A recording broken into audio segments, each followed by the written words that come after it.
کیا وہ لوگ یہ سمجھتے ہیں جو ایمان لے آئے کہ ایمان لانے کے بعد ان کو کسی طرح کی آزمائش کا شکار نہیں کیا جائے گا؟ تو ایسا نہیں ہے۔ تمام کے تمام انبیاء ان کے ساتھ مذاق کیا گیا، ان کو مجنون کہا گیا، ان کو قتل کیا گیا۔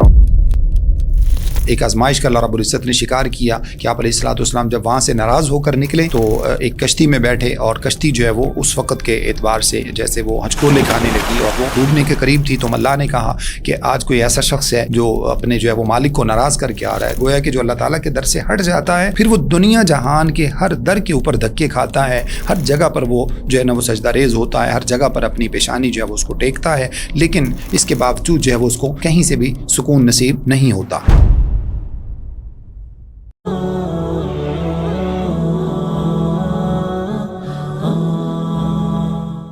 اعوذ باللہ من الشیطان الرجیم، بسم اللہ الرحمن الرحیم، الحمدللہ رب العالمین، والصلاة والسلام علی سید المرسلین وعلی آلہ وصحبہ اجمعین ومن تبعہم بإحسان الی یوم الدین۔ رمضان المبارک میں قرآن مجید، خلاصہ مضامین قرآن مجید کے حوالے سے آج ہماری 17ویں نشست ہے، جس میں انشاءاللہ تعالی ہم 17ویں پارے کے، جس کے ابتدا میں سورۃ الانبیاء مکمل ہے اور اس کے بعد سورۃ الحج مکمل ہے، اس کے مختصر طور پر انشاءاللہ مضامین کا جائزہ آپ کے سامنے رکھیں گے۔ اللہ رب العزت سے دعا ہے کہ اللہ رب العزت مجھے اور آپ سب کو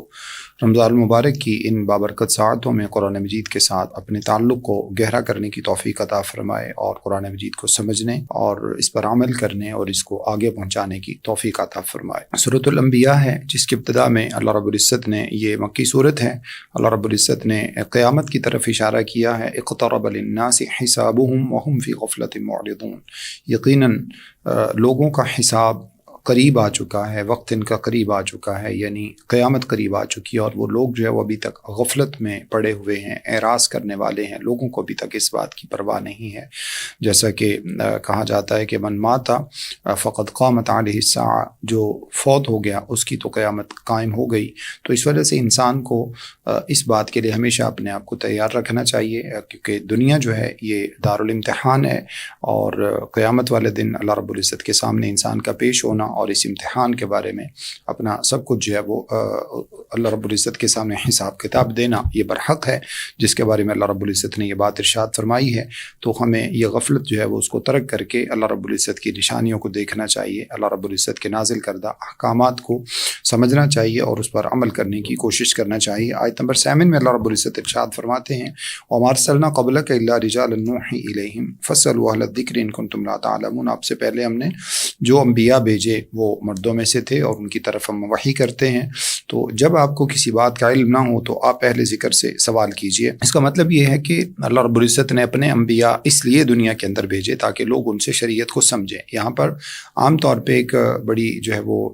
کنفیوژن پائی جاتی ہے، لوگ ہر بات میں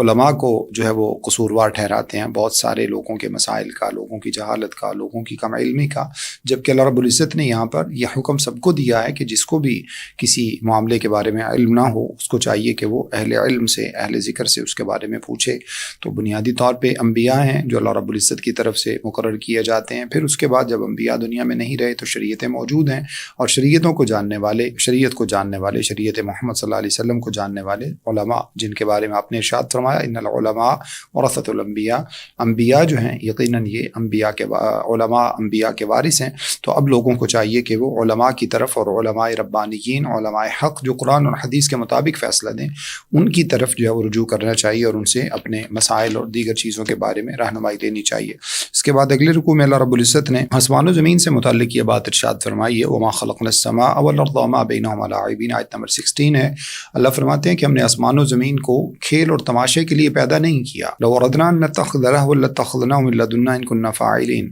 اگر کھیل تماشے کے لیے ہم نے اس کو پیدا کرنا ہوتا تو ہمارے پاس دیگر بہت سے ایسے معاملات ہیں جہاں پر یہ سلسلہ کیا جا سکتا تھا، لیکن اللہ رب العزت فرماتے ہیں یہاں سے تمہیں سمجھ جانا چاہیے کہ یہ دارالامتحان ہے۔ اللہ رب العزت نے تمہیں جو ہے وہ ایک خاص مقصد کے لیے پیدا کیا ہے۔ آسمان و زمین، کائنات اور اس کی تمام تر نعمتیں اور چیزیں اللہ رب العزت نے انسان کے لیے پیدا کی ہیں، اور انسان کو اللہ رب العزت نے خالصتاً اپنی عبادت کے لیے پیدا کیا ہے، اور عبادت کا معنی صرف وہ مخصوص عبادات نہیں ہے جو کہ مذہب کے اندر جو ہے وہ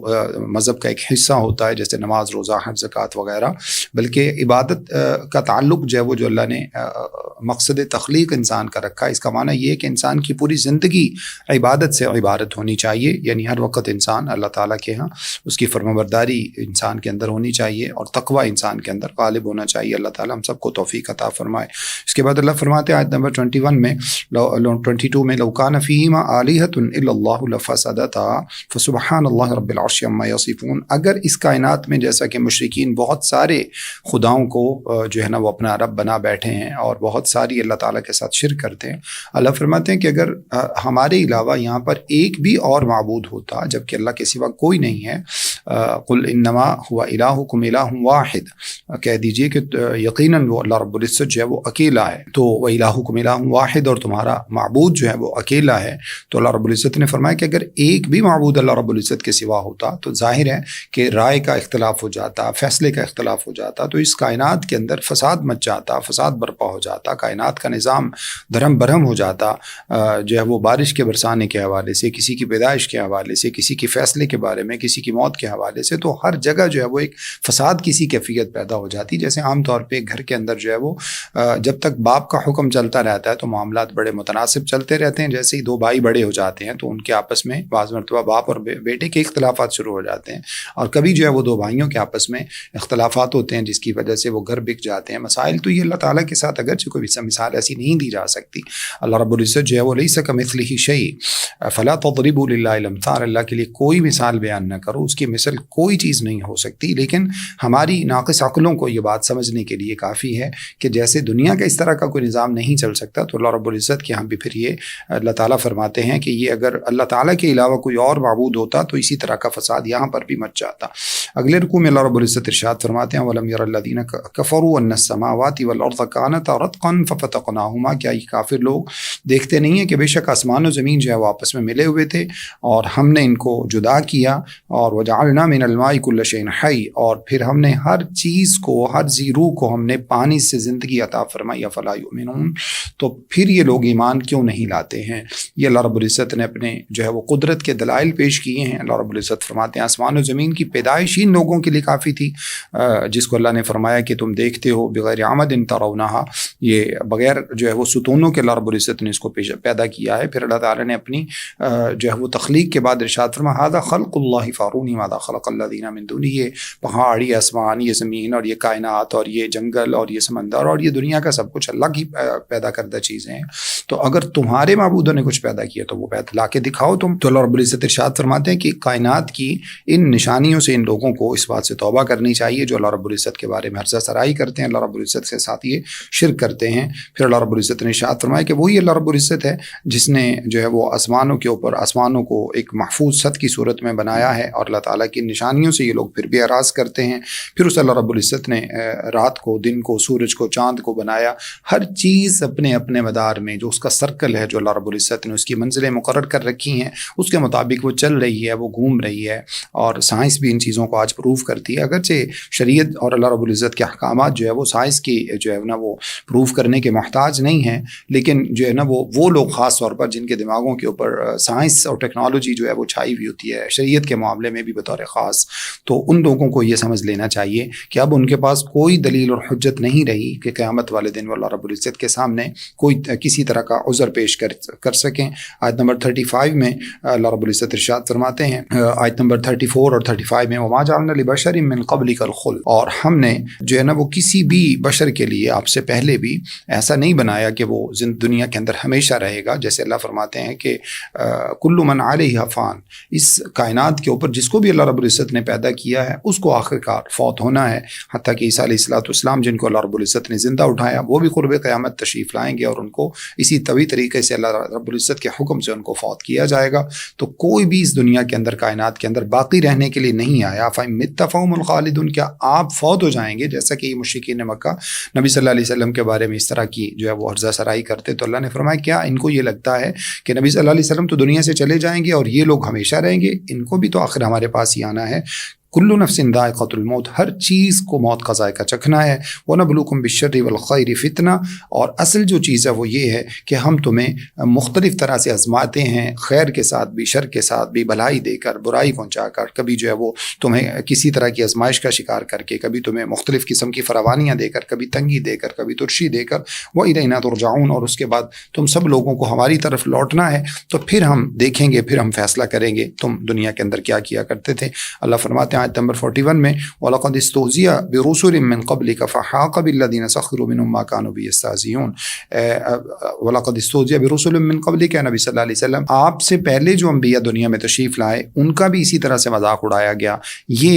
پرانی روایت ہے، جیسے اللہ فرماتے ہیں الف لام میم احسب الناس ان يتركوا ان يقولوا آمنا وهم لا يفتنون، کیا وہ لوگ یہ سمجھتے ہیں جو ایمان لے آئے کہ ایمان لانے کے بعد ان کو کسی طرح کی آزمائش کا شکار نہیں کیا جائے گا؟ تو ایسا نہیں ہے، تمام کے تمام انبیاء ان کے ساتھ جو ہے وہ مذاق کیا گیا، ان کو مجنون کہا گیا، ان کو قتل کیا گیا، ان کو جو ہے وہ تکلیف کا شکار کیا گیا۔ تو اللہ تعالیٰ نے نبی صلی اللہ علیہ وسلم کو فرمایا کہ آپ کے ساتھ بھی یہ ہونا، یہ جو بھی ایمان کی دعوت دیتا ہے اس کے ساتھ ایسا ہوتا چلا ہے، جیسا کہ آپ صلی اللہ علیہ وسلم کے بعد اسی سنت پر چلتے ہوئے علماء کے ساتھ بھی اسی طرح کا سلسلہ ہے۔ تو اللہ نے فرمایا کہ ہاں یہ پکی بات ہے کہ جنہوں نے جس وقت ہمارے انبیاء کا مذاق اڑایا، اللہ رب العزت نے ان کے جو ہے وہ ان گناہوں کی وجہ سے ان کو گھیر لیا، جیسا کہ نوح علیہ السلام کی کشتی کے وقت لوگوں نے مذاق کیا تو اللہ رب العزت نے ان کو طوفان نوح کا شکار کیا، اور دیگر اسی طرح سے اللہ رب العزت نے اس کی مثالیں عطا فرمائی ہیں۔ اس کے بعد اللہ رب العزت فرماتے ہیں آیت نمبر 47 ہے وَنَضَعُ الْمَوَازِينَ الْقِسْطَ لِيَوْمِ الْقِيَامَةِ فَلَا تُظْلَمُ نَفْسٌ شَيْئًا وَإِنْ كَانَ مِثْقَالَ حَبَّةٍ مِّنْ خَرْدَلٍ أَتَيْنَا بِهَا وَكَفَىٰ بِنَا حَاسِبِينَ،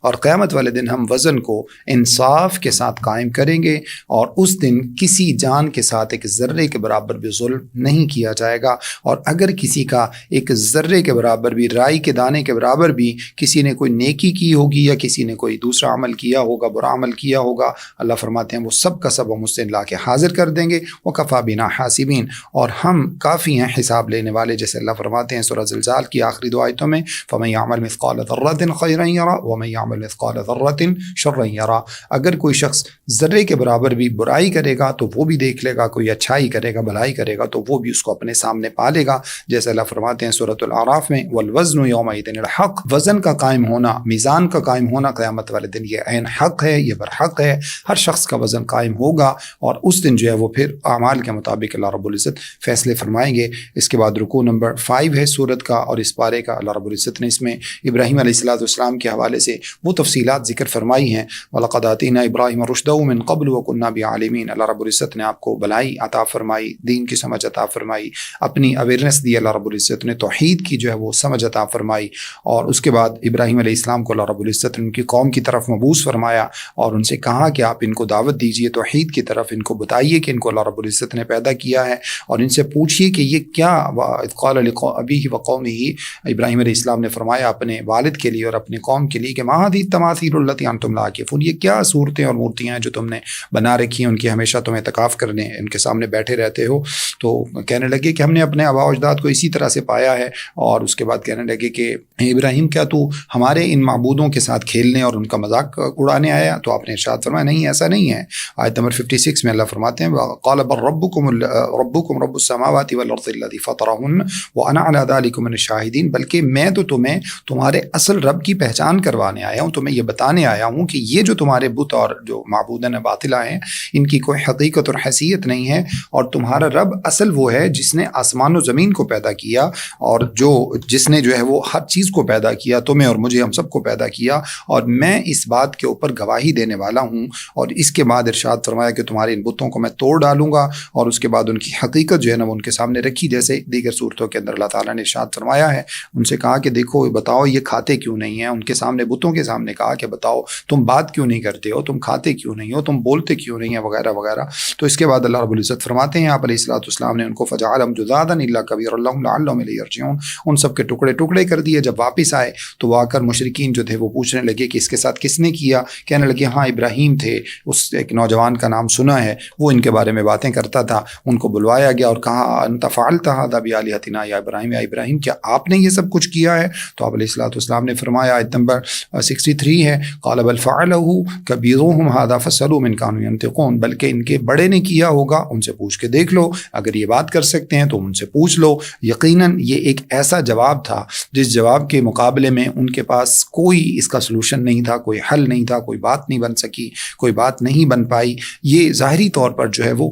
ایک جو ہے وہ مطلب جھوٹ کی شکل لگتی ہے کہ ابراہیم علیہ السلام نے جو معاملہ خود ان کے بتوں کے ساتھ کیا تو فرمایا کہ ان کے بڑے نے کیا ہے۔ تو یہ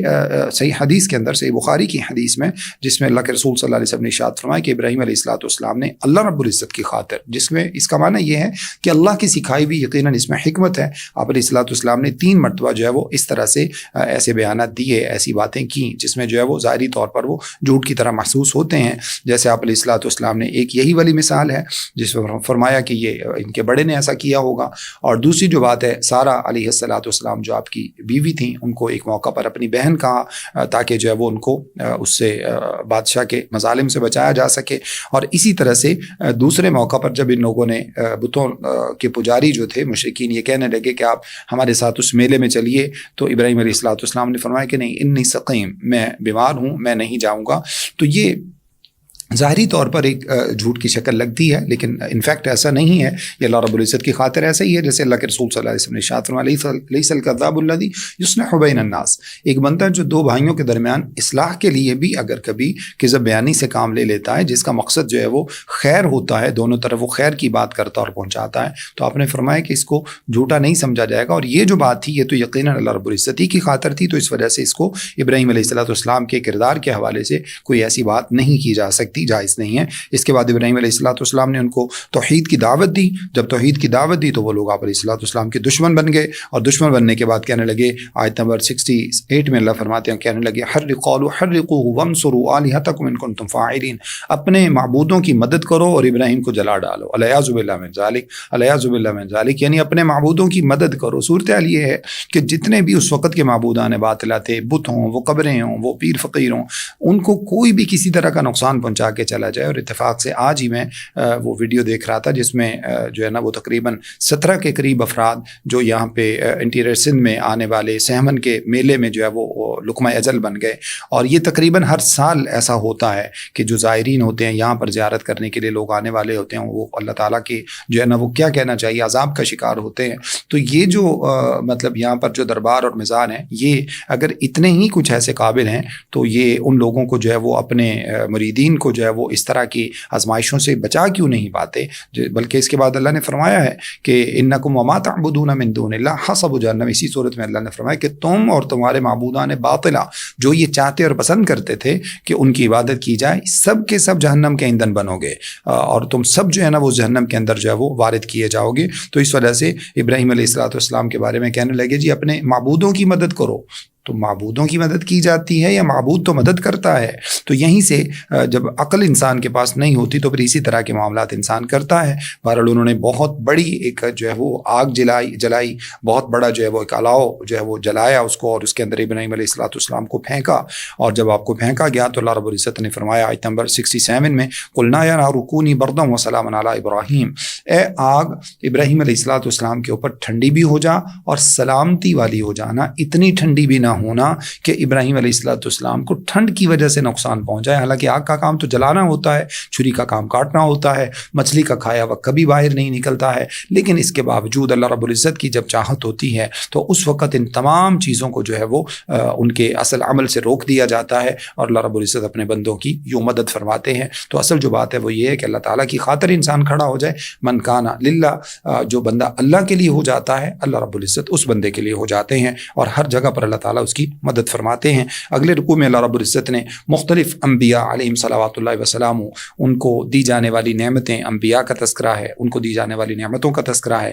داؤد و سلیمان اذ یحکمان، پہلے اللہ تعالیٰ نے نوح علیہ السلام کا تذکرہ کیا، اس سے پیچھے لوط علیہ السلام کا تذکرہ کیا ہے، پھر اس کے بعد داؤد اور سلیمان علیہ السلام ان کی فہم و فراست کا تذکرہ کیا ہے۔ ان کا ایک جو ان کے سامنے قضیہ آیا تھا جو ہے نا وہ ایک کچھ لوگوں کی بکریاں جو ہے وہ کسی کے کھیت میں چر گئی تھی، اس کا اللہ رب العزت نے تذکرہ کیا ہے۔ اللہ نے فرمایا کہ ففہمناہا سلیمان، ہم نے سلیمان علیہ السلام کی اس کی حقیقت اور اس کی جو فہم تھا وہ عطا فرمایا اور فیصلہ کرنے کی قوت عطا فرمائی. وَكُلًّا آتَيْنَا حُكْمًا وَعِلْمًا وَسَخَّرْنَا مَعَ دَاوُودَ الْجِبَالَ يُسَبِّحْنَ وَالطَّيْرَ. پھر ہم نے پرندوں کو، پہاڑوں کو، ان سب چیزوں کو جو ہے وہ داؤد علیہ السلام کے ساتھ مسخر کیا. وہ داؤد علیہ السلام کے ساتھ مل کر اللہ رب العزت کی تسبیح بیان کرتے تھے. اسی طرح سے لباس کی جو صنعت ہے وہ اللہ رب العزت نے آپ کو سکھائی. اور اسی طرح سے جو ہے وہ جیسے فرمایا وَعَلَنَّاهُ اللَّهُ الْحَدِيدَ، آپ کے لیے اللہ رب العزت نے لوہا جو تھا اس کو نرم کر دیا. اس میں بہت سارے فلاسفرز کہتے ہیں کہ جو ہے نا وہ اسٹیل انڈسٹری جو تھی وہ ان کے زمانے میں موجود تھی. ایسا نہیں ہے، بلکہ اللہ تعالیٰ نے جب اس طرح کی چیزوں کا ذکر کیا تو یہ خالص معجزانہ ہوتی ہیں، جس کا معنی یہ ہے کہ آپ علیہ السلام ہاتھوں کے ذریعے جو ہے اس کو مولڈ کرتے اور ہاتھوں کے ساتھ اس کی جو ہے وہ مختلف قسم کی اس سے پروڈکٹس جو ہے وہ ان کو تیار کرتے. تو اس کے بعد اللہ رب العزت نے جو ہے وہ دیگر انبیاء کا تذکرہ کیا ہے. ایوب علیہ السلام کی بیماری کا، شدید قسم کی بیماری ہے، اس کے باوجود آپ علیہ السلام کا اللہ تعالیٰ کی رحمت سے مایوس نہ ہونا. وَأَيُّوبَ إِذْ نَادَىٰ رَبَّهُ، اور اللہ رب العزت کو پکارنا. أَنِّي مَسَّنِيَ الضُّرُّ وَأَنْتَ أَرْحَمُ الرَّاحِمِينَ. یہ بڑی خوبصورت دعائیں ہیں جو اللہ رب العزت نے انبیاء کی سکھائی ہیں. تو اس کے باوجود اللہ تعالیٰ کی رحمت سے مایوس نہ ہونا اور پھر اللہ تعالیٰ کا آپ کی دعا کو قبول کرنا کہ اللہ رب العزت مجھے تکلیف پہنچی ہے اور تو بڑا رحم فرمانے والا ہے. فَاسْتَجَبْنَا لَهُ فَكَشَفْنَا مَا بِهِ مِنْ ضُرٍّ وَآتَيْنَاهُ أَهْلَهُ وَمِثْلَهُ مَعَهُمْ رَحْمَةً مِنْ عِنْدِنَا وَذِكْرًا لِلْعَابِدِينَ. اللہ فرماتے ہم نے آپ کی دعا کو قبول بھی کیا جو آپ کو مختلف قسم کی بیماری نے جو ہے وہ گھیر رکھا تھا، اس سے آپ کو نجات دلائی، اس کو آپ سے دور کیا. اور اس طرح سے اللہ رب العزت نے دیگر جو آپ کو نعمتیں عطا فرمائی ان کا تذکرہ کیا ہے. پھر اس کے بعد اسماعیل علیہ السلام کا، ادریس علیہ السلام کا، ذوالکفل علیہ السلام کا، ان سب کا تذکرہ کیا ہے. اللہ فرماتے سب کے سب صبر کرنے والے اور ہمارے نیک بندے تھے، ہم نے ان کو اپنی رحمتوں میں داخل کیا. سب ہمارے جو ہے وہ چنے ہوئے برگزیدہ لوگ تھے. پھر وَظَنُّونِ إِذْ ذَهَبَ مُغَاضِبًا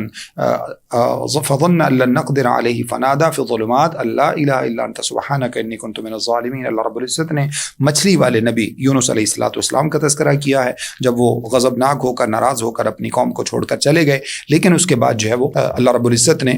ایک طرح کی آزمائش کا آپ علیہ السلام کو بھی شکار کیا، جس کی زیادہ تر تفصیلات ہم سورہ یونس میں پڑھ چکے ہیں. اور ایک آزمائش کا اللہ رب العزت نے شکار کیا کہ آپ علیہ السلام جب وہاں سے ناراض ہو کر نکلے تو ایک کشتی میں بیٹھے، اور کشتی جو ہے وہ اس وقت کے اعتبار سے جیسے وہ ہچکولے کھانے لگی اور وہ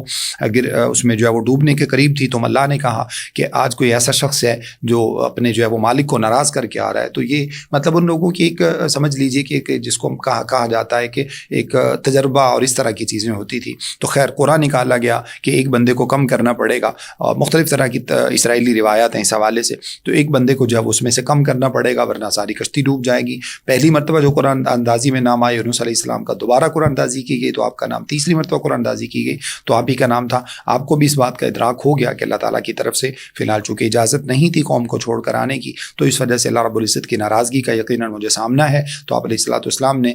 دریا میں چھلانگ لگا دی، جس کی وجہ سے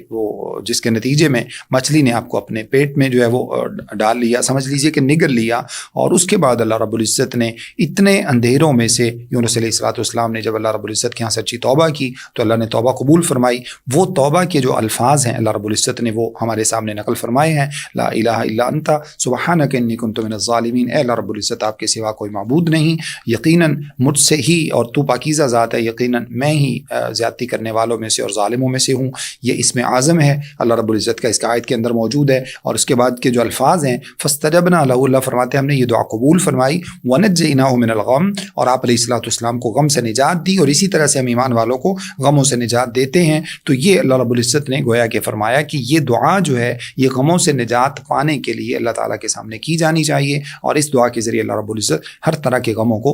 دور کر دیتے ہیں، نجات دلاتے ہیں. زکریا علیہ السلام کی دعا کا تذکرہ ہے، ان کی دعا کی قبولیت کا تذکرہ ہے. اللہ تعالیٰ سے دعا کی کہ اللہ رب العزت مجھے اکیلا نہ چھوڑنا، میرا وارث بنا دینا، اور تو بہترین وارث بنانے والا ہے. تو اللہ فرماتے ہیں ہم نے آپ علیہ السلام کو یحییٰ علیہ السلام کی خوشخبری دی، یحییٰ بیٹے کے طور پر عطا کیے، ان کو نبی بنایا، ان کو نیک بنایا. اور اس طرح سے اللہ رب العزت نے اپنے انبیاء کی دعائیں اس لیے سکھائی ہیں تاکہ ہم ان دعاؤں کے ساتھ جو ہے وہ اللہ رب العزت سے مدد مانگیں. اور ہمیں یہ بات ادراک ہو جائے کہ تمام کے تمام انبیاء کو بھی جب ضرورت پڑی، جب ان کو کسی بھی طرح کی پریشانی یا غم نے آن لیا تو انہوں نے اللہ رب العزت ہی کو پکارا. آج ہمارے ان لوگوں کو اللہ رب العزت ہدایت نصیب فرمائے جو اللہ رب العزت کو چھوڑ کر دوسروں کے سامنے دست دعا بلند کرتے ہیں، ان سے اپنی حاجات پوری کروانے کی بات کرتے ہیں، ان کے سامنے نظر نیازیں پیش کرتے ہیں اور اس طرح کا سلسلہ کرتے ہیں. آخری رکوع میں اللہ رب العزت نے آیت نمبر 96 میں یاجوج اور ماجوج کا بیان کیا، حتی اذا فتحت یاجوج و ماجوج، جب یاجوج اور ماجوج کو جو ہے وہ قرب قیامت کھول دیا جائے گا، وَهُم مِّن كُلِّ حَدَبٍ يَنْسِلُونَ، اور وہ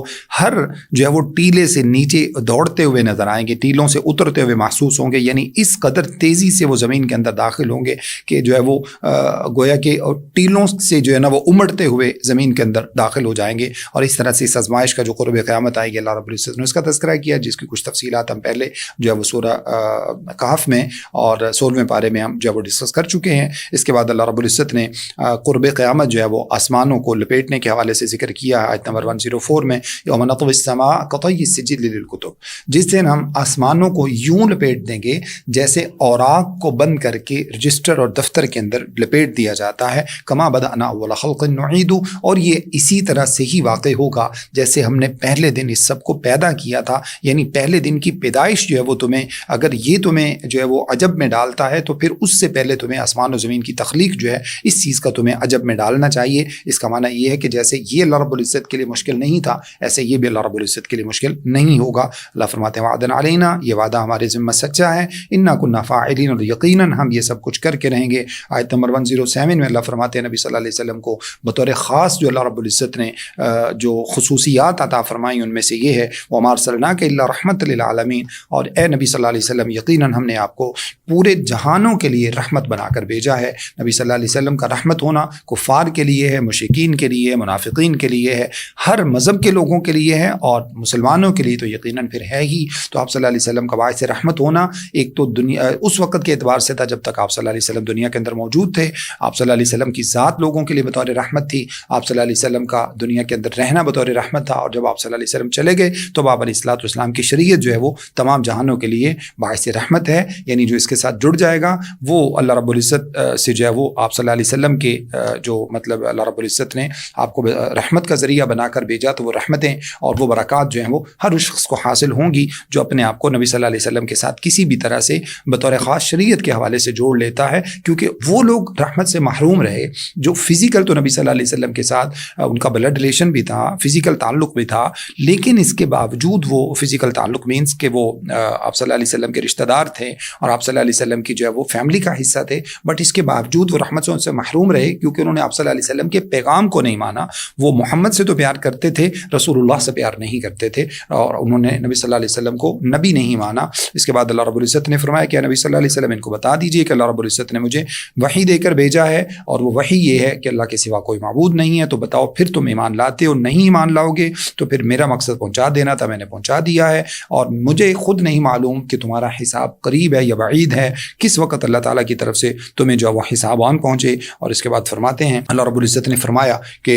ان کو بتا دیجئے کہ میں خود نہیں جانتا، وَإِنْ أَدْرِي لَعَلَّهُ فِتْنَةٌ لَكُمْ وَمَتَاعٌ إِلَىٰ حِينٍ، کہ کب تک تمہیں آزمائش اور فتنے میں ڈالا جائے گا، اور یہ بہت تھوڑا سا سامان ہے دنیا کا جس سے تمہیں فائدہ اٹھانا ہے۔ اور اس کے بعد فرمایا قال رب احکم بالحق، نبی علیہ السلام نے فرمایا کہ اللہ رب العزت ان کے درمیان انصاف کے ساتھ اب فیصلہ کیجئے، وربنا الرحمن المستعان علی ما تصفون، اور اللہ رب العزت جو کہ مددگار ہے جس سے مدد طلب کی جاتی ہے ان تمام چیزوں سے مبرہ ہے جو تم اس کے بارے میں بیان کرتے ہو۔ اس کے بعد سورہ حج ہے جس میں اللہ رب العزت نے ابتدا میں قیامت کے حوالے سے بڑا ہی خطرناک جو ہے وہ ذکر فرمایا ہے۔ سورۃ الحج یہ مدینہ میں نازل ہوئی ہے، اور اس میں اللہ رب العزت فرماتے ہیں یا ایھا الناس اتقوا ربکم ان زلزلۃ الساعۃ شیء عظیم، اے لوگو اللہ تعالیٰ سے ڈر جاؤ اور یہ بات جان لو کہ قیامت کا زلزلہ بہت بڑی چیز ہے۔ ایک تو قیامت کے آنے کے حوالے سے اس میں دلیل موجود ہے، دوسرا یہ ہے کہ قیامت جس کو اللہ رب العزت فرما رہے ہیں کہ بہت بڑی چیز ہے، جبکہ اللہ رب العزت خود سب سے بڑے ہیں، اس کے باوجود اللہ فرماتے ہیں کہ بہت بڑی چیز ہے، تو ہمیں اندازہ لگا لینا چاہیے کہ ہم انسانوں کے اعتبار سے وہ کتنا بڑا وقوع ہوگا جو قیامت والے دن پیش آئے گا، تو ہمیں اس سے محتاط ہونا چاہیے، اس کے لیے تیاری کرنی چاہیے۔ اس کے لیے ہمیں اللہ تعالیٰ ارشاد فرماتے ہیں اس کی ہولناکیوں سے متعلق یوم ترونہا تذہل کل مرضعۃ عما ارضعت، یہ وہ دن ہے جس طرح آپ دیکھیں گے ہر دودھ پلانے والی عورت اپنے دودھ پیتے بچے کو جو ہے وہ اتار کر پھینک دے گی، وتضع کل ذات حمل حملها، ہر پریگننٹ جو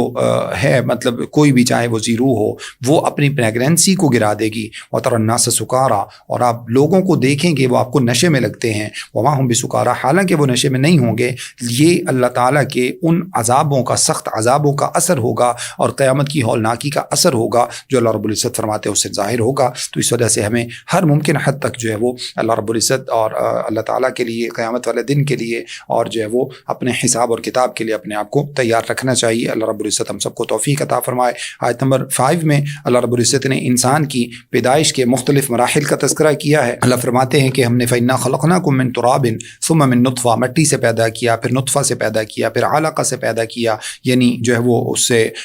جمے ہوئے خون سے پیدا کیا، پھر اس میں سے جو اللہ فرماتے ہیں کہ ایک لوتھڑے کی شکل اس کو دی، پھر اس میں سے مخلق اور غیر مخلقہ کسی کا پیدا ہونا ہم نے لکھا، کسی کا پیدا ہونا ہم نے جو ہے وہ اس کو یعنی کہ وہیں سے اللہ رب العزت نے اس کا سلسلہ ختم فرما دیا اور اس کا ابارشن یا مسکیریج اور اس ٹائپ کی چیزیں ہو گئیں. تو اللہ فرماتے ہیں وَنُقِرُّ فِي الْأَرْحَامِ مَا نَشَاءُ إِلَىٰ أَجَلٍ مُّسَمًّى، تمہاری ماؤں کے پیٹوں میں جب تک ہم چاہتے ہیں اس کو باقی رکھتے ہیں. کبھی کوئی 7 منتھس میں کسی کی جو ہے وہ پیدائش ہو جاتی ہے، کسی کی 8 منتھس میں ہوتی ہے، کسی کی 9 منتھس میں، اور کسی کی جو ہے وہ دن آگے پیچھے ہوتے ہیں. تو اس طرح اللہ رب العزت فرماتے ہیں پھر ہم تمہیں جو ہے وہ ایک بچے کی صورت میں دنیا کے اندر بھیجتے ہیں، پھر جو ہے وہ تم اپنی جوانی کو پہنچتے ہو. کچھ تم میں سے جو ہے وہ جلدی فوت کر لیے جاتے ہیں، کچھ جو ہے وہ اپنی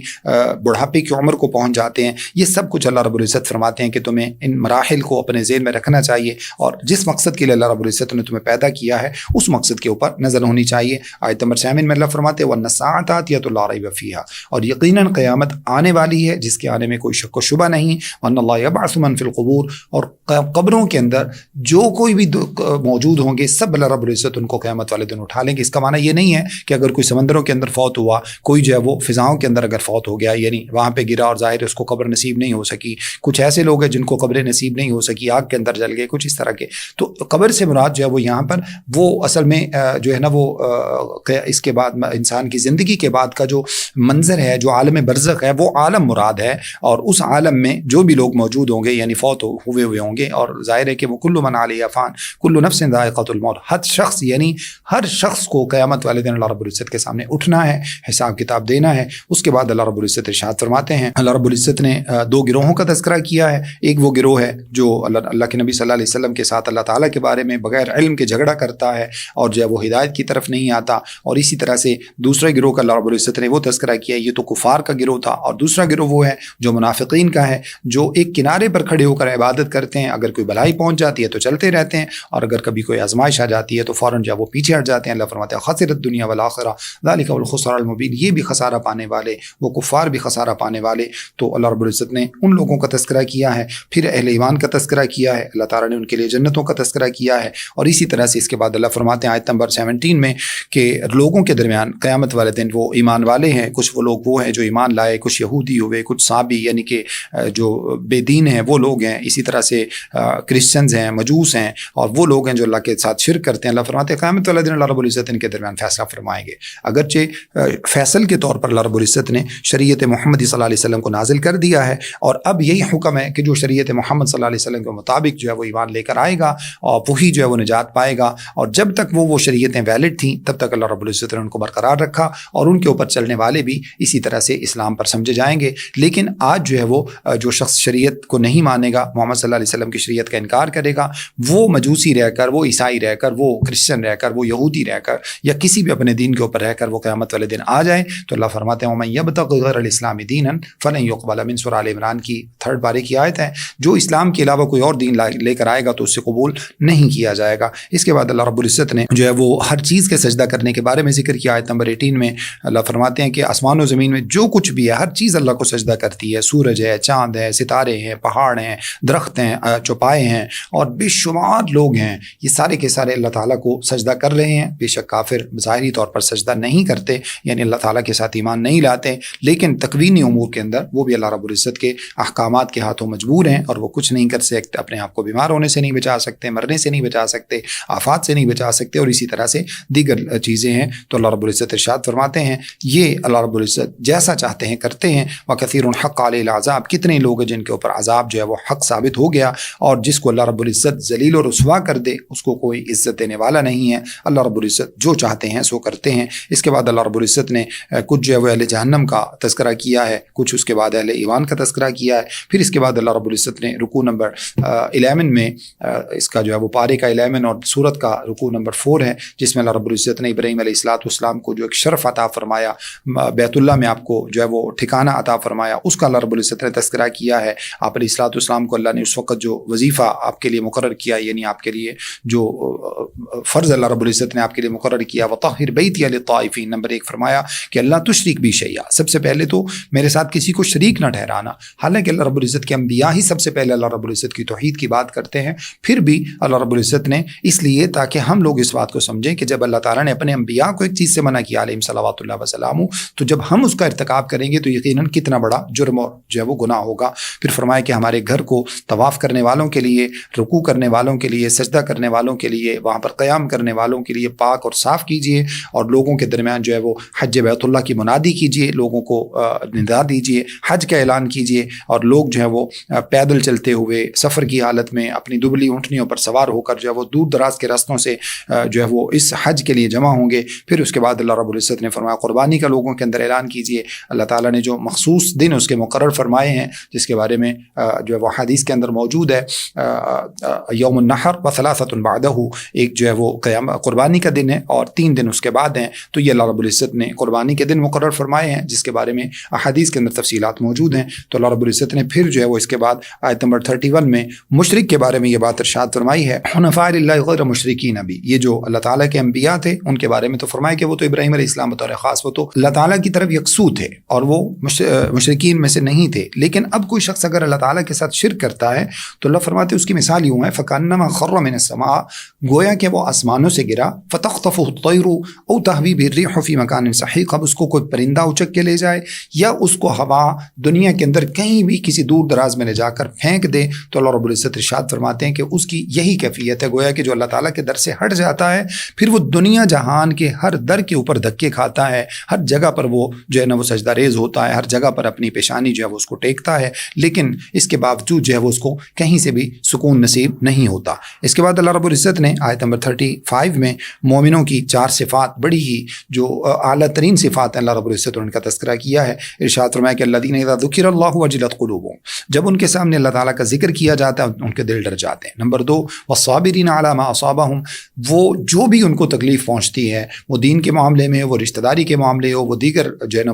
معاشی معاملات میں ہو، اس کے اوپر وہ صبر کرتے ہیں۔ والمقیم الصلاۃ، اسی طرح سے نماز کو قائم کرتے ہیں۔ ومما رزقناہم ينفقون، اور اللہ رب العزت نے جو ان کو رزق دیا ہے اس میں سے وہ خرچ کرتے ہیں۔ پھر اللہ رب العزت نے قربانیوں کے حوالے سے ذکر فرمایا ہے، قربانی کے بارے میں ارشاد فرمایا کہ فکلوا منها واطعموا القانع والمعتر، پہلے اللہ تعالیٰ کو اس کے اوپر نام لو، پھر اس کے بعد فرمایا کہ بذات خود کھاؤ، اس کے مصارف کا ذکر کیا، واطعموا القانع، قناعت کرنے والوں کو، رشتہ داروں کو، اور اپنے جو ہے وہ اہل محلہ کو، دوست احباب کو، ہمسایوں کو، ان کو کھلاؤ، اور اسی طرح سے دیگر جو لوگ ہیں یعنی سوال کرنے والے ان لوگوں کو کھلاؤ۔ پھر اللہ رب العزت نے فرمایا لن ینال اللہ لحومها ولا دماؤها، قربانی کا فلسفہ بیان کیا اللہ رب العزت نے آیت نمبر 37 میں۔ اللہ فرماتے ہیں کہ اللہ رب العزت کو نہ تو گوشت پہنچتا ہے نہ قربانیوں کا خون پہنچتا ہے، ولکن ینالہ التقوی منکم، اللہ رب العزت کو تو صرف تقوی جو ہے وہ تو تمہارا پہنچتا ہے، یعنی اللہ تعالیٰ تو اس بات کو جانتے ہیں کہ تم میں سے کون شخص کتنا متقی ہے، کون شخص کتنا نیک ہے۔ تو قربانی کا گوشت لوگ خود کھا لیتے ہیں اور جو اس کا خون ہے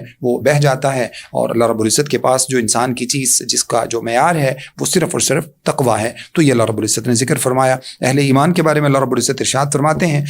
آیت نمبر 41 ہے، الذین مکناہم فی الارض اقاموا الصلاۃ وآتوا الزکاۃ، جن لوگوں کو اللہ تعالیٰ نے ایمان کی دولت عطا فرمائی ہے وہ اتنے مضبوط ہوتے ہیں کہ اگر ان کو اللہ تعالیٰ دنیا کے اندر حکومت عطا فرما دے، سلطنت عطا فرما دے، ستوت عطا فرما دے، ان کو اللہ رب العزت جو ہے وہ قیادت نصیب فرما دے، تو بھی وہ نمازوں کو قائم کرتے ہیں، زکوٰۃ کو ادا کرتے ہیں، اور نیکی کا حکم دیتے ہیں، برائیوں سے منع کرتے ہیں، اور اللہ ہی کے لیے تمام کے تمام جو ہے وہ معاملات جو ہیں وہ آخر کار انجام کے اعتبار سے لوٹنے والے ہیں۔ اس کا معنی یہ ہے کہ ایمان والوں کے سامنے جو ہے وہ یہ حکومت، سیادت، قیادت، ستوت، یہ ساری چیزیں جو ہے وہ اللہ رب العزت کی فرما برداری میں رکاوٹ نہیں ہوتی۔ اللہ رب العزت ہمیں بھی ایسا ایمان نصیب فرمائے۔ اس کے بعد اللہ رب العزت نے نبی صلی اللہ علیہ وسلم کو فرمایا کہ اگر آپ کو جھٹلایا گیا ہے تو آپ سے پہلے قوم نوح نے جو ہے وہ نوح علیہ السلام کو جھٹلایا، عاد نے جو ہے وہ اسی طرح سے اپنے انبیاء کو جھٹلایا، قوم سمود نے جو ہے وہ اپنے انبیاء کو جھٹلایا، صالح علیہ السلام کو جھٹلایا گیا، ہود علیہ السلام کو جھٹلایا گیا، اور اسی طرح سے ابراہیم علیہ السلام کی قوم نے ان کو جھٹلا دیا، لوط علیہ السلام کی قوم نے ان کو جھٹلا دیا، اصحاب مدین نے شعیب علیہ السلام کو جھٹلا دیا، موسیٰ علیہ السلام کی تکذیب کی گئی۔ اللہ فرماتے پھر دیکھیے ہم نے کیا کافروں کو کیسے پکڑا، فکیف کان نکیر۔ اللہ فرماتے پھر یہ ہماری جو ہم نے ان سے انتقام لیا، جو ہم نے ان سے جو ہے وہ بدلہ لیا، وہ کیسا تھا۔ اللہ فرماتے ہیں آیت نمبر 45 میں اللہ تعالیٰ کی پکڑ جب آتی ہے تو کتنی سخت ہوتی ہے۔ فکأی من قریۃ اہلکناہا، جب کتنی بستیاں ہیں جن کو ہم نے جب ہلاک کیا وہی ظالم اور وہ ظلم کرنے والی یعنی انبیاء کو جھٹلایا، شریعتوں کو جھٹلایا اور اللہ رب العزت کی ذات کا انکار کیا، اللہ کے ساتھ شرک کیا۔ اللہ فرماتے ہیں کہ فَهِيَ خَاوِيَةٌ عَلَىٰ عُرُوشِهَا، پھر وہ اپنی چھتوں کے بل گری ہوئی پڑی تھیں، وَبِئْرٍ مُعَطَّلَاتٍ، کتنے ہی کنویں ہیں جو اب بیکار پڑے ہیں، وَقَصْرٍ مَشِيدٍ، کتنے ہی مضبوط محل تھے جن میں اب کوئی بسنے والا کوئی مکین نہیں ہے۔ اس کے بعد اللہ رب العزت ارشاد فرماتے ہیں ان لوگوں کو چاہیے کہ زمین کے اندر سیر کر کے دیکھیں تاکہ ان کو پتہ چلے کہ ان لوگوں کا حشر کیا ہوا ہے۔ آیت نمبر 48 میں اللہ تعالیٰ دوبارہ پھر فرماتے ہیں کہ جب اللہ تعالیٰ کی پکڑ آتی ہے تو اللہ فرماتے ہیں کچھ بستیاں وہ بھی ہوتی ہیں جن کو ہم پہلے مہلت دیتے ہیں وہی ظالمہ، اور پھر وہ ظلم سے باز نہیں آتی، ثم اخذتها والی المصیر، پھر اللہ رب العزت فرماتے ہیں پھر ہم نے ان کو پکڑا اور اللہ رب العزت ہی کی طرف واپس ان بستیوں کو لوٹ کر جانا ہے۔ اس کے بعد اللہ رب العزت اگلے رکوع میں، رکوع نمبر 7 میں یہ بات ارشاد فرماتے ہیں، سورۃ الحج کے رکوع نمبر 7 میں اللہ رب العزت ارشاد فرماتے ہیں وَلَا يَزَالُ الَّذِينَ كَفَرُوا فِي مِرْيَةٍ مِّنْهُ حَتَّىٰ تَأْتِيَهُمُ السَّاعَةُ بَغْتَةً أَوْ يَأْتِيَهُمْ عَذَابُ يَوْمٍ عَقِيمٍ، یہ کفار جو ہیں یہ تو وحی کے بارے میں مستقل طور پر شک و شبہ میں ہی رہیں گے حتیٰ کہ قیامت کا دن آ جائے، یعنی یہ ماننے والے نہیں ہیں، یہ اللہ رب العزت پر ایمان لانے والے نہیں ہیں، اچانک جن کو جو ہے وہ قیامت پہنچ جائے، یہ اللہ رب العزت کی طرف سے بڑا ہی سخت اور دردناک عذاب ان لوگوں کو پہنچ جائے، پھر قیامت والے دن اللہ رب العزت ان کے درمیان فیصلہ کریں گے۔ پھر اللہ رب العزت نے اہل ایمان نیک اعمال کرنے والے ان کا جو ہے وہ انجام کا تذکرہ کیا ہے۔ کفار کے بارے میں اللہ رب العزت نے فرمایا کہ ان کے لیے بڑا ہی رسوا کن عذاب ہے۔ اللہ تعالیٰ کے راستے میں ہجرت کرنے والے اور جو اللہ تعالیٰ کے راستے میں شہید ہو جاتے ہیں یا فوت ہو جاتے ہیں ان کو اللہ رب العزت بہترین رزق عطا فرمائیں گے، اور اللہ رب العزت یقیناً بڑا بہترین رزق عطا فرمانے والے ہیں۔ آیت نمبر 59 میں اللہ فرماتے ہیں لَيُدْخِلَنَّهُمْ مُدْخَلًا يَرْضَوْنَهُ، ایسی مہمان نوازی اللہ رب العزت ان کی فرمائیں گے جس سے وہ راضی ہو جائیں گے۔ وَإِنَّ اللَّهَ لَعَلِيمٌ حَلِيمٌ، اور اللہ رب العزت یقیناً جاننے والے بردبار ہیں۔ اللہ رب العزت ہمیں بھی ایسا بہترین انجام نصیب فرمائے، اور یقیناً یہ اللہ رب العزت کی اطاعت و فرمانبرداری اللہ تعالیٰ کے دین پر چلنے کی وجہ سے ہی حاصل ہوتا ہے۔ اس کے بعد اللہ رب العزت ارشاد فرماتے ہیں ذَلِكَ بِأَنَّ اللَّهَ هُوَ الْحَقُّ، یہ اللہ رب العزت ہے جو حق کے ساتھ جس کا جو ہے وہ نام موجود ہے، وَإِنَّمَا يَدْعُونَ مِن دُونِهِ هُوَ الْبَاطِلُ، اور جس کو اللہ رب العزت کے سوا یہ لوگ پکارتے ہیں یہ سب کا سب باطل ہے۔ وَأَنَّ اللَّهَ هُوَ الْعَلِيُّ الْكَبِيرُ، اور اللہ رب العزت ان سے بہت ہی بلند و برتر ہے۔ اس کے بعد اللہ رب العزت ارشاد فرماتے ہیں رکوع نمبر 9 میں، اور پارے کا رکوع نمبر جو ہے وہ 16 ہے، اللہ رب العزت ارشاد فرماتے ہیں لِكُلِّ أُمَّةٍ جَعَلْنَا مَنْسَكًا هُمْ نَاسِكُوهُ، ہر امت کے لیے ہم نے ایک شریعت مقرر کر رکھی ہے جو اس شریعت کے مطابق جو ہے وہ اس جو ہے وہ جو بھی اللہ تعالیٰ کی طرف سے نازل کردہ دین ہوتا ہے اس کے مطابق وہ چلتے ہیں۔ اس کا معنی یہ نہیں ہے کہ جو کرسچن کی طرف اللہ نے نازل کیا تھا اب بھی وہ اسی پر چل سکتے ہیں، اس کے بارے میں پہلے میں آپ کو بتا چکا ہوں۔ یعنی جب جب اللہ رب العزت نے ان امتوں کو بھیجا تب تب ان کی طرف شریعت نازل فرمائیں، اور اس کے بعد اللہ فرماتے ہیں کہ اب محمد صلی اللہ علیہ وسلم کو اللہ نے بھیجا، امت محمد صلی اللہ علیہ وسلم کی طرف اس شریعت کو نازل کر کے بھیجا، تو ان کا اس معاملے میں جھگڑا کرنا بے مقصد ہے، ان کو جھگڑا نہیں کرنا چاہیے۔ اب اللہ تعالیٰ نے نبی صلی اللہ علیہ وسلم محمد صلی اللہ علیہ وسلم کو آخری نبی بنا کر بھیجا، ان کو نئی شریعت دے کر بھیجا، اگر ان کو جھٹلاتے ہیں تو پھر موسیٰ علیہ السلام کا یہ کیسے جو ہے وہ ان کی شریعت کو کیسے ایکسیپٹ کرتے ہیں، عیسائی جو ہے وہ عیسیٰ علیہ السلام کی شریعت کو کیسے ایکسیپٹ کرتے ہیں؟ تو مطلب یہ ہے کہ جنہوں نے محمد صلی اللہ علیہ وسلم کو جھٹلایا وہ موسیٰ علیہ السلام اور عیسیٰ علیہ السلام پر بھی ایمان لانے والے نہیں ہیں۔ اللہ فرماتے ہیں آپ ان کو اللہ تعالیٰ کی طرف دعوت دیجیے، انک لعلی ھدی مستقیم، یقیناً آپ جو ہے وہ سیدھے راستے کے اوپر موجود ہیں۔ اس کے بعد اللہ رب العزت فرماتے ہیں کہ اگر یہ لوگ آپ سے پھر بھی اللہ تعالیٰ کے بارے میں جھگڑا کرتے ہیں تو ان سے کہیے فقل اللہ اعلم بما تعملون، اب جو بھی تم عمل کر رہے ہو یہ سارے کے سارے اللہ تعالیٰ دیکھ رہے ہیں، اور اللہ رب العزت قیامت کے دن تمہارے درمیان فیصلہ کریں گے جن چیزوں کے بارے میں تم اختلاف کرتے ہو۔ اور پھر اس کے بعد اللہ فرماتے ہیں آیت نمبر 71 میں کہ یہ لوگ اللہ تعالیٰ کے سوا ان کی پوجا کرتے ہیں، ان کی عبادت کرتے ہیں جن کے بارے میں اللہ نے کوئی دلیل نازل نہیں کی ہے، نہ ان کے پاس کوئی علم ہے، اور ایسے ظالموں کے لیے کوئی ٹھکانہ نہیں ہے۔ پھر اللہ رب العزت ارشاد فرماتے ہیں آیت نمبر 73 میں یا ایھا الناس ضرب مثل فاستمعوا لہ، اے لوگو تمہارے سامنے ایک مثال بیان کی جاتی ہے، فاستمعوا لہ، اس کو کان لگا کر توجہ کے ساتھ ذرا سنو، ان الذین تدعون من دون اللہ لن یخلقوا ذبابا ولو اجتمعوا لہ، جن کو تم اللہ کے سوا پکارتے ہو یہ ایک مکھی کو بھی پیدا کرنے کے اوپر قادر نہیں ہے، ایک مکھی بھی پیدا نہیں کر سکتے، ایک مکھی نہیں بنا سکتے، اور مکھی بنانا تو بڑی دور کی بات ہے۔ اللہ فرماتے ہیں وَلَوِ اجْتَمَعُوا لَهُ، اور پھر یہ سارے اکٹھے ہو جائیں پھر بھی نہیں بنا سکتے، مکھی بنانا تو درکنار، وَإِن يَسْلُبْهُمُ الذُّبَابُ شَيْئًا لَا يَسْتَنقِذُوهُ مِنْهُ، اللہ فرماتے ہیں کہ اگر مکھی ان کے کھانے کے اوپر بیٹھے اور اس میں سے ایک ذرہ چرا کر لے جائے، یقیناً جب مکھی بیٹھتی ہے تو اپنی جو ہے وہ جو اس کے سامنے اس کے بالوں کی طرح کی دو جو ہے نا وہ اس کے منہ کی شکل ہوتی ہے، وہ اس میں سے کچھ نہ کچھ تو لے ہی جاتی ہے۔ اللہ فرماتے ہیں وہ مکھی جو لے جاتی ہے یہ سارے کے سارے شرکا، یہ پیر فقیر، یہ درباروں والے، مزاروں والے، یہ بت اور یہ اسی طرح سے جن کو لوگ جو ہے وہ اللہ تعالیٰ کے سوا جو کچھ بھی سمجھتے ہیں اور ان کی عبادت کرتے ہیں، ان کے سامنے نظر نیازیں پیش کرتے ہیں، یہ پیری فقیری کا پورا سسٹم،